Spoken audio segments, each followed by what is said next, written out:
চকবাজারের চুরিহাটটা এখন ধ্বংসস্তূপ। মৃতের সংখ্যা এখন পর্যন্ত ৭০, শনাক্ত ৩৭ লাশ। ময়নাতদন্ত শেষে চলছে হস্তান্তর। চকবাজারের ঘটনা থেকে শিক্ষা নিয়ে ভবিষ্যতে সতর্ক থাকবে সরকার, বললেন ওবায়দুল কাদের। কেমিক্যাল কারখানা সরাতে সময়ের প্রয়োজন, দাবি স্বরাষ্ট্রমন্ত্রীর।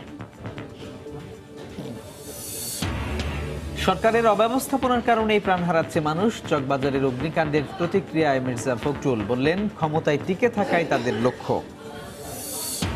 দুর্ঘটনার দায় সিটি কর্পোরেশন সহ সংশ্লিষ্ট সবার, বলছেন বিশ্লেষকরা। রোধের উপায় জানা থাকলেও নেই কার্যকর ব্যবস্থা।